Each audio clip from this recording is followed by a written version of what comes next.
the employer's incentive is to always pay the least amount for the most value. And so if you don't counter, then you are leaving money on the table. Today, we'll learn about the salary negotiation process so you can make more money. I mean, isn't that what we all want? Welcome to The Interview, presented by New Horizons. I'm your host, Pat Miller, the Idea Coach. Our guest today is Kolby Goodman. He is a career and job search coach with the Job Huntr in San Diego, California. Kolby, great to see you, friend. How are you today? I'm doing good, Pat. Thank you so much for having me on here today. It's my pleasure. I just got to start here.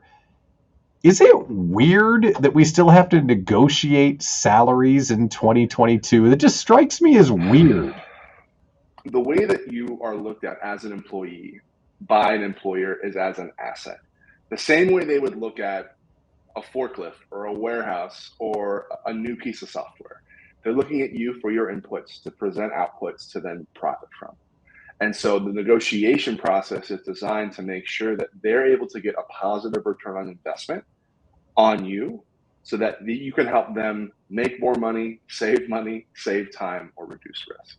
If someone's really good at negotiation, how much more can they earn in a discussion, or how much could they cost themselves if they're not good? Are we talking 2-3%, 10-15%? In your experience, how much money figuratively and literally is on the table if you get good at this?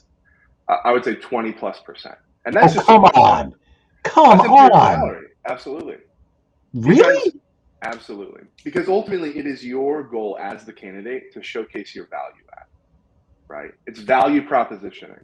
It's the same reason your next employer, your next manager, they're all consumers, right? They're looking to make purchases to enhance processes, to enhance life, right? And I think this kind of goes to the number one mistake vast majority, if not all, professionals make in the application, interview, and salary negotiation process is that they wait to the end to showcase that value proposition. They think, okay, I have the job offer. Here's the number they've given me. I have them over a barrel, and let me tell them what I expect. But if that number you give, okay, you're going to give me 100, I want 110. If that employer does not believe you can add that value, if you haven't communicated that effectively and directly throughout every interaction, they don't have to give you that 110. A sound employer with good values and a long-term strategy is willing to pay good money for good help. But they're not giving that money away. They're not in the business of giving away profit. But if you can showcase your value add and your direct return on investment, the sky is really the limit. And I'm sure we'll highlight a few different mistakes that people make, but I want to stay on this one just for a second, because you talked about weaving your value in, or maybe your expectations in, throughout the process. Can you give us some examples on what you mean by that? So the universal language, no matter what native tongue you speak or ultimately in business, is numbers, right? Metrics and numbers drive everything. And so the four buckets that any business is looking to contribute to, or needles to move whenever they engage and invest in an asset, employees included, is how can this asset make me more money? How can this asset save me money? How can this asset save me time? And how does this asset reduce my risk? You cannot simply just be qualified. You cannot be an average candidate and expect above average salary. That's a terrific point. What are some other things that people do incorrectly when they're negotiating, common mistakes? I think ultimately is not being educated on what's expected, right? So a good employer doesn't simply just want a cog in the machine, right? They want a critical thinker, and ultimately they want a problem solver.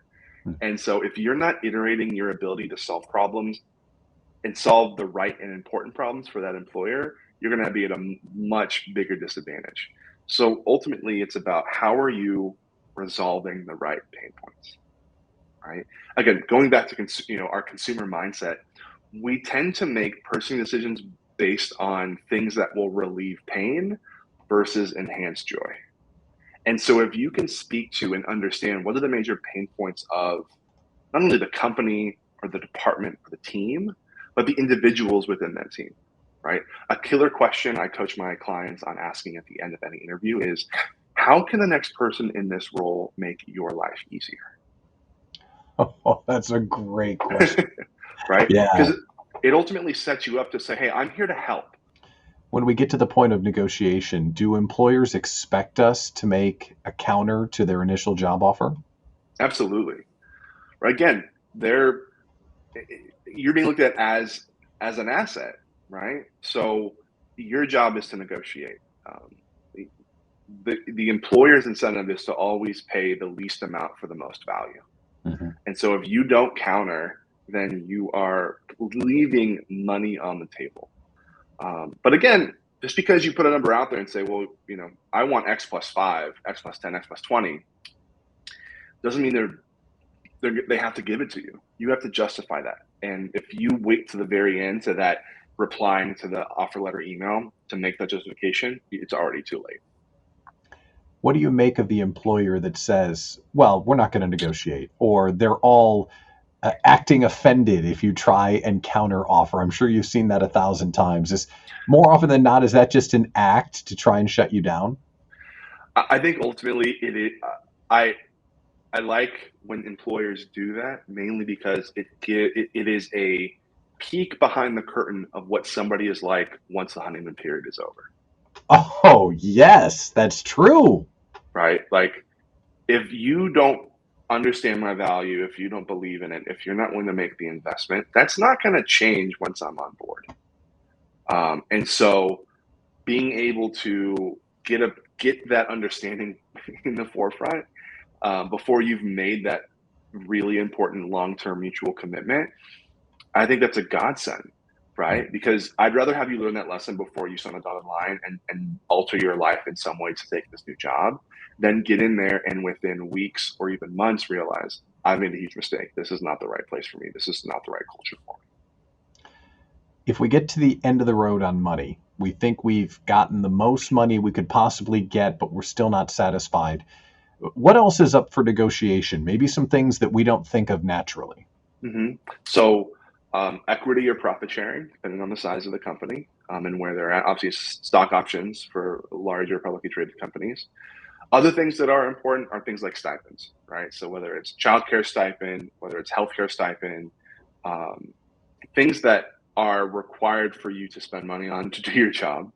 And then lastly, and the big thing that's come into play, um, both going out of the office and coming back in the last 2 years since COVID-19, is remote work, right? And I think that is something that a lot of my clients are coming to me now as knock on wood, the pandemic is becoming a little bit more controllable. The health risks have been mitigated through practice in medicine and all that. But with that, employers say, okay, cool. Your time at home is over. Come back to the office. And people are realizing that they don't need that structure anymore. They also don't need to spend hours in the car every day. They don't need to have to get up early and have a hard clock in. Like all these things that we kind of got used to, we kind of got numb to pre-pandemic, and that we realized post-pandemic actually is a life enhancer. And so those things, I had a client just a couple weeks ago who was, trying to figure, okay, I really want this job, but the commute is anywhere between an hour and a half to 2 hours every day round trip. I said, okay, like if you're willing to make that sacrifice, if that opportunity is worth the time investment in the car, that's totally fine. But let's make sure you get compensated. And we did the math, right? You're going to spend 10 hours a week in the car, 40 hours a month in the car. That's an extra full week of work every month. That's 3 months of work a year in the car, right?